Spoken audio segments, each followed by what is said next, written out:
Hello friends, नमस्कार। और मैं स्मिता माथुर, मेरी यूट्यूब चैनल में आप लोग का बहुत बहुत स्वागत है।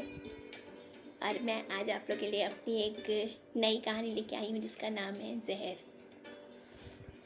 और जैसा कि आपको पता है कि मेरी कहानियाँ जो हैं वो समाज में जनरल ऑब्जर्वेशन पे आधारित हैं, जो समाज में घटित होता हुआ देखते हैं।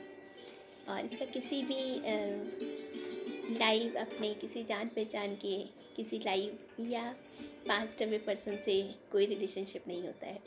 तो समाज में जो चल रहा है, जो बुराइयां फैली हैं, जो कुछ घटित हो रहा है, उसी को मैं कहानियों के रूप में आपके सम्मुख प्रस्तुत कर देती हूँ। तो मेरी कहानी का नाम है जहर।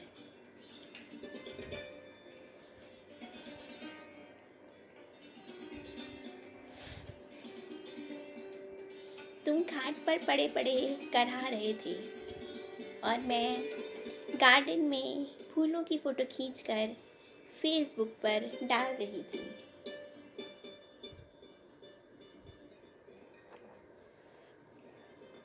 चिल्लाओ चिल्लाओ जितना चिल्लाना है, अपने कर्मों का फल भुगतो। मुझे जीवन भर बहुत परेशान किया है, कितने ही जानवरों को भी मार के खा गए। आखिर ईश्वर है ना देखने के लिए। चिकन सूप, आहा, छोटे छोटे नन्हे नन्हे चूज़ों को पीस के मार कर पी जाना। छी, नरक में भी जगह नहीं मिलेगी। मैं शुद्ध सात्विक परिवार की, मंगल को सुंदरकांड और रोज रामायण पढ़ने वाली। तुम मंगल के दिन घर में मांस पकवाते थे। मैं कितना कहती, कम से कम आज का दिन तो छोड़ दो। मंगल और पूर्णमासी 2 दिन तो मेरे चौकी को शुद्ध रहने दो। लेकिन तुम नहीं मानते थे। अब देखो, ईश्वर ने तुम्हें फल दिया। स्वर्ग नरक सब यही है। तुम्हारा शरीर सड़ रहा है, बैड सोल हो गए हैं। दिमाग की एक नस फटने से ऐसा पक्षाघात हुआ कि तुम 6 महीने से बिस्तर पर पड़े हो। तुम्हारी कड़वी जबान से निकलने वाली गालियाँ बंद हो गई हैं। लकवे ने तुम्हारी जबान को ऐंठ दिया है। बस घौ घौ करके आवाज़ निकलती है।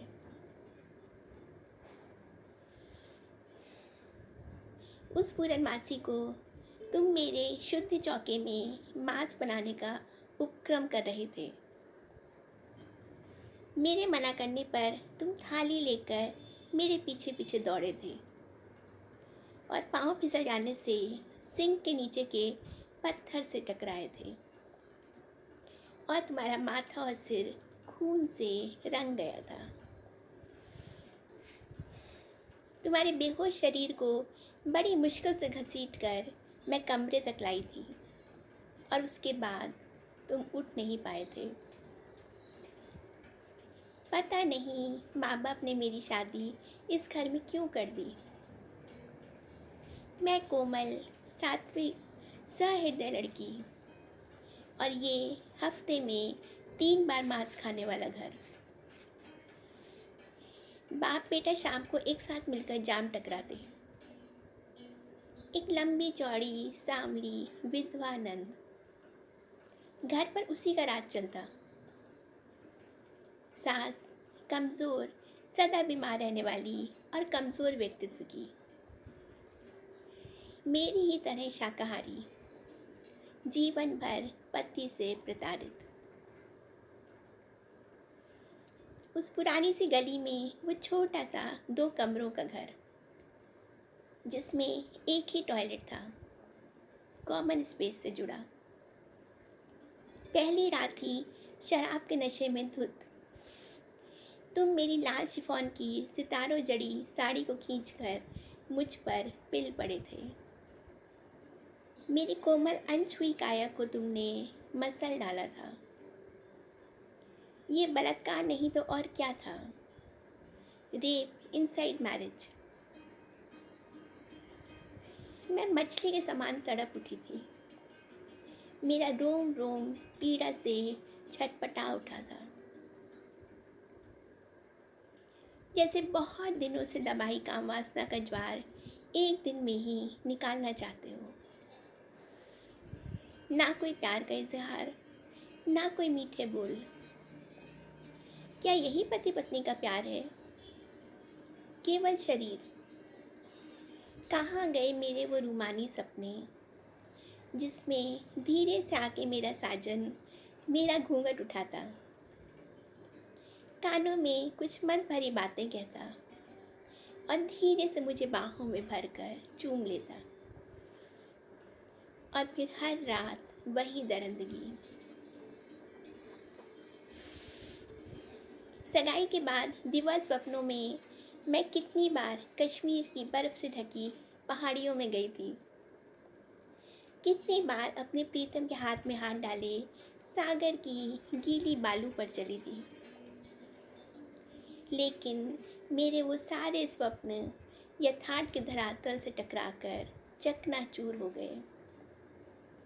तुम्हारी ऊंची सरकारी नौकरी देख के ही माँ पिता ने तुमसे ब्याह किया था।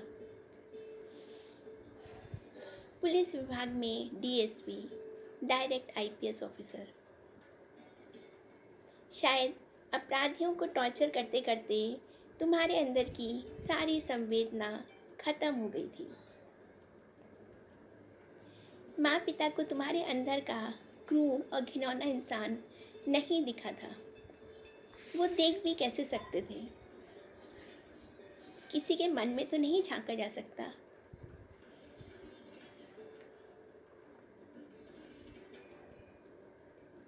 लंबी पतली गोरी और नाजुक सी मैं, लंबे काले सीधे बाल, जैसे चंद्रमा की चारों ओर बदली सी छाई हो, भावुक काली आँखें और तुम गहरे सांवले रंग के, तीखे नैन नक्श और गठीले बदन के इंसान।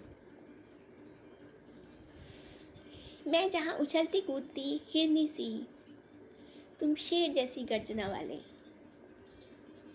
तुम्हारी आवाज़ सुनकर ही मैं डर जाती। हंसी तो तुम्हारे चेहरे पर आती ही नहीं।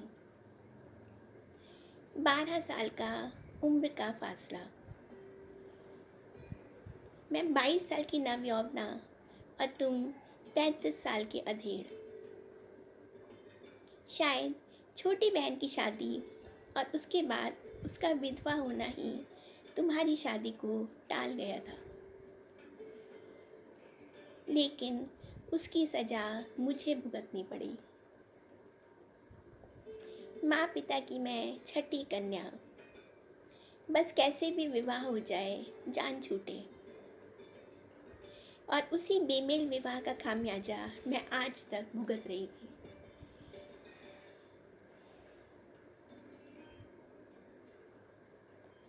दोनों बच्चों के होने के बाद तुम मुझे अप्राकृतिक सेक्स के लिए मजबूर करते। गोदी के बच्चे ना होते तो मैं कब का घर छोड़ के भाग जाती। माँ बाप ने पढ़ाया तो था, लेकिन साधारण बीए एमए को कौन नौकरी देता है। साथ रहना मेरी मजबूरी थी। औरत घर और बच्चों में बंध जाती है। माँ बाप का दरवाज़ा परित्यक्ता के लिए बंद ही रहता है।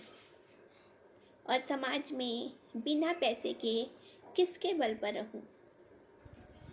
क्या मैं तुम्हारी लौंडी हूँ जिससे जैसे चाहे व्यवहार करो? सारा जीवन के 40 साल मैंने ऐसे ही निकाल दिए, तुमसे चिढ़ते, घृणा करते। बच्चों को पालने पढ़ाने लिखाने में मैंने स्वयं को डुबो दिया। तुम दूसरी औरतों के पीछे भागते हो। मुझे कभी कभी तुम्हारे किस्से सुनाई देते हैं। मैं अपने कान बंद कर लेती हूँ। मुझे क्या लेना देना? मैं तो जीवन भर पति के सच्चे प्यार के लिए तरसती रही।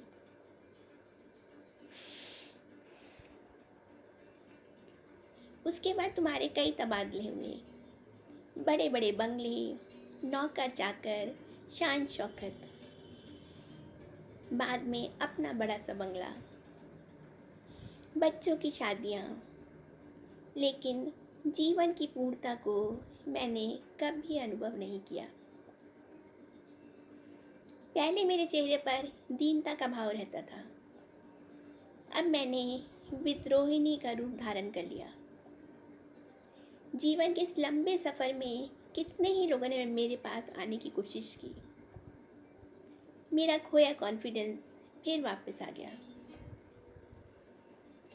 तुम चिल्लाते रहते हो और मैं तैयार होकर सज धज कर मार्केट चली जाती हूँ। घर के आंगन में पेड़ पौधों को संवारती रहती हूँ, उनकी फ़ोटो खींचती हूँ और फेसबुक पर डालती हूँ। भाड़ में जाओ तुम, मुझे अपना जीवन जीना है। तुम्हारे लिए 24 घंटे का लड़का रख दिया है। मैं तुमको छूती भी नहीं। सिर पर गॉगल्स चढ़ाकर और रंग बिरंगी साड़ियाँ पहनकर मैं सहेलियों के साथ घूमती हूँ। हाँ,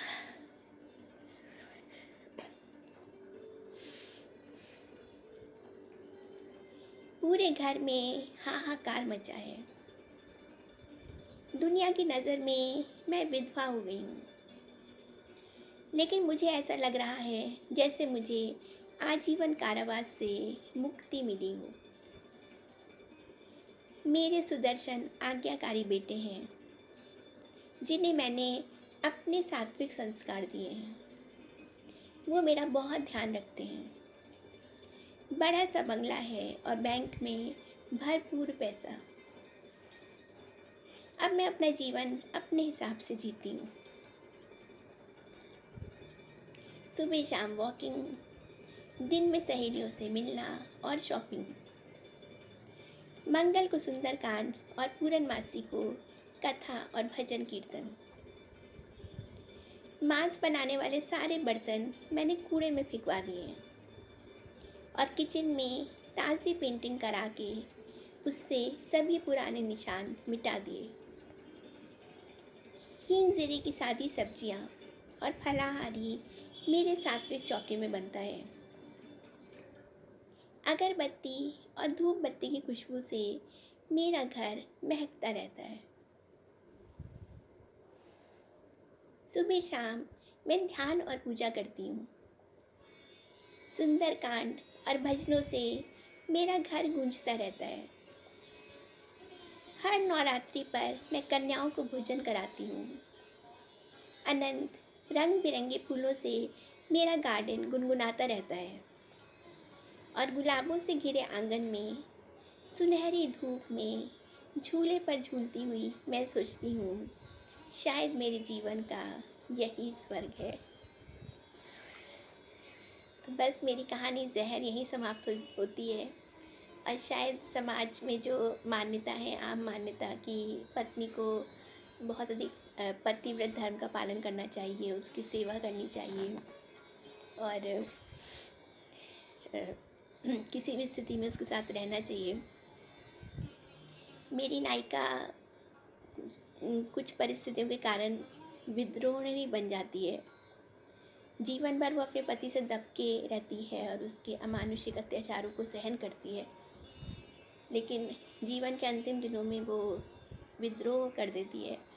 और जब उसके पति जो हैं वो बिस्तर पे पड़े होते हैं, उनके बेड सोल हो गए होते हैं, तब उसकी इच्छा भी नहीं होती कि उस व्यक्ति की सेवा करें।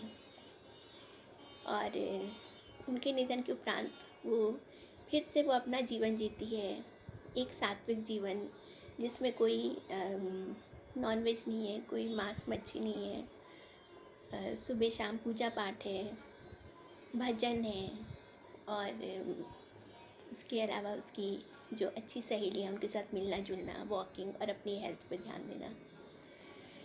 तो हालांकि मेरी कहानी बहुत अलग है, लेकिन अगर आप देखें तो समाज में इस तरह के कैरेक्टर्स मिलते हैं जो जीवन भर अपनी पत्नी को प्रताड़ित करते हैं। उसके बाद ये आशा करना कि पत्नी जो है वो उनकी सेवा करेगी, ये थोड़ा मुश्किल है। करती भी हैं लेडीज़, कई लेडीज़ करती भी हैं, लेकिन कई विद्रोह भी कर देती हैं। तो बस मेरी कहानी ज़हर ऐसी ही एक लेडी की कहानी है। और आशा है समाज में फैली हुई विषमता आपको इसमें नज़र आई होगी। और बस ऐसे ही अच्छी अच्छी कहानियाँ लेके मैं आपके लिए आती रहूँगी। और नारी के विभिन्न रूप और समाज में जो लोग हैं उनके विभिन्न रूपों को लेकर आपको कहानियाँ आपको सुनाऊँगी। Okay, bye, see you, all the best.